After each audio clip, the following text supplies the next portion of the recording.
Hey, true believers. Today we're going over Uncanny X-Men 266. And just right off the bat, this is an excellent comic book. I was talking with one of our fellow subscribers, and I have to say that during the 90s, we were still getting excellent comics and dramatic intros. For example, this issue we got Gambit, and then we went over the first appearance of Gambit.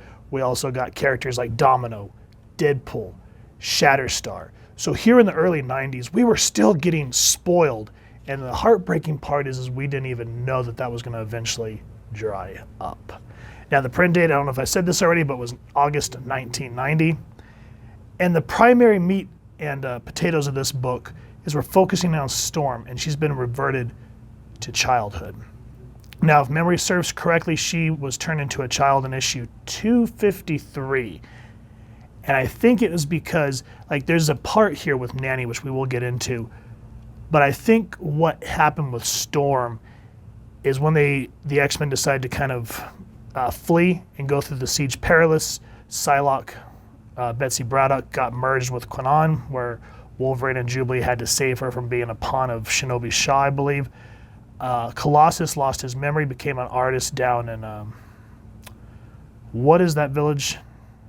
Greenwich Village down in New York, I think is where it was. Dazzler, I don't remember what happened with Dazzler. You guys will have to refresh my memory. But I think here Storm became a child, and she had kind of reverted back to the ways she was back in Cairo, where she was a pickpocket to survive. And if you guys remember correctly, her arch nemesis during that time was the Shadow King. He used her while she was in Cairo. So here in this book, we open up and she's being chased by him and this man, I don't know who this gentleman's supposed to be, and he has his own form of hounds. Hounds, I believe, were first introduced during Days of Future Past. That's what Rachel Summers was before she broke free and was able to come to our time. She helped, and one of her plot points was she had a hard time dealing with the fact that she hunted down a majority of the mutants in her timeline and either killed them or put them in concentration camps. So the hounds have a very bad connotation, and here they actually keep the same look, which is like the tight leather, the black, and they kind of just don't really have memories of who they used to be.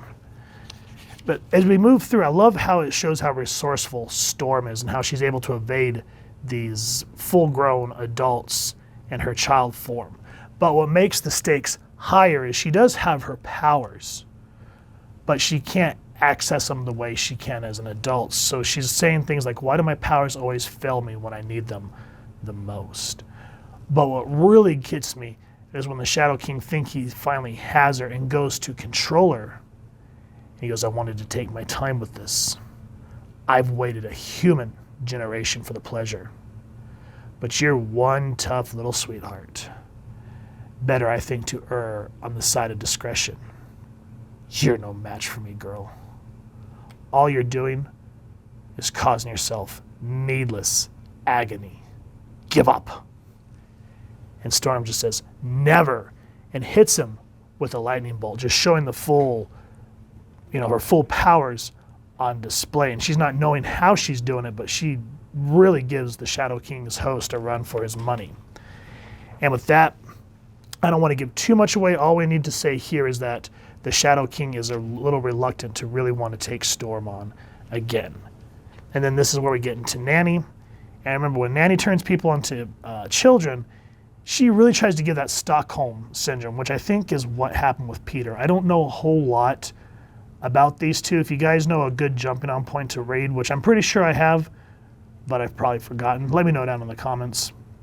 But Peter is jealous of Storm. He keeps saying that it's not fair. I don't care what happens to her. And so Nanny's saying the Shadow King is the most awful and absolute evil. You should care what happens to her, Peter, because what happens to her can happen to you, and I'm just trying to watch over my children. So, some of her words seem sweet and sincere, but taking people hostage, that's a little too Buffalo Bill for my liking there. And so Nanny, her plot point here is she wants to rescue Storm before the Shadow King can get her. But fate has other plans. Here's the entrance of the man named Gambit. And from what I understand in this mansion, Storm was coming to steal these priceless paintings, but instead Gambit is here wanting to take the paintings as well, because we all remember Gambit is part of the Thieves Guild. And I just like how he's first introduced, just standing there, not saying anything, smoking a cigarette, and just chilling. Now, what makes this issue fun at this point is it starts to become a back and forth of who's rescuing who, because Gambit rescues Storm. Gambit says, let me return the favor, saves her. And again, this is his first appearance, so it just makes me laugh at how his powers are first introduced. They're green. And even though the artwork, for the most part, is serviceable and adds to, some depth to the book, it just looks a little stiff, because here it says, a throwing spike flips out of the sleeve into his hand. Same motion carries his arm back. Then forward.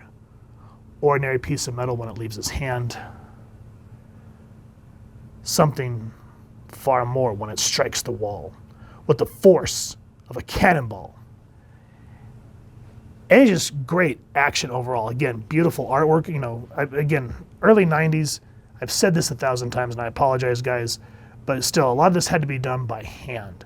And I think that's what I miss, is just that human touch instead of everything being done in Photoshop or Illustrator, etc., so forth. It's just nice to see the artist, kind of have that, the art team have that breathing onto the page, kind of like why people like vinyl for that reason, because the voice, the tracks are, scratched into the record. I think that's kind of what I like about a lot of these older books as well.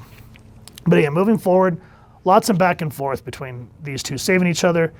And as they escape, there's one cringy part. They get to the roof, and Gambit calls the cops to cause a distraction. And he goes, if we can't steal the stuff, least we can do is make sure the slob who stole them in the first place never gets a chance to enjoy them. So where do we go from here? And so Storm says, hold on to me for dear life. And here's where the cringer comes in. Good thing you're so young. I might start to get ideas. Parachute, cute. He's just sort of like, I didn't need to hear that. But anyway, here not only do we get the first appearance of Gambit, but this is also, for if you guys have been wondering, this is where he starts calling her Stormy. And she just keeps saying, stop calling me that. Even when she reverts to who she's supposed to be, Gambit keeps calling her that, and it eventually does become a term of endearment, but she can't take it at first because Aurora was just that way. Even though she doesn't have a whole lot of room to talk, because she always calls Colossus little brother, so she just gonna have to deal with it. But here she explains the Shadow King. And he goes, and if the Shadow King catches you, what'll he do? Whatever he pleases. To all who stand by my side. So she's kind of, in a way, explaining to Gambit why she's kind of giving him the cold shoulder and sort of being a bitch, because she has to sort of steel herself against everything that's going on, because she remembers what the Shadow King did to her. There's a moment here with Freedom Force and Val Cooper. There's something wrong with Val, which I don't want to give away. And if you remember a few issues back during there's another plot going on Uncanny X-Men that takes place on Mirror Island with what's called the Mirror Island X-Men. Dies. And Mystique is given a letter from Irene. And she kind of, Mystique again, kind of has this foresight, sort of like she did with Inferno. So Mystique, in a way, knows what's about to happen. So if you want to read the story in its entirety, I'd highly recommend, if you can't get a copy of the original book, which I know more than likely costs a leg now, I would say grab this facsimile edition.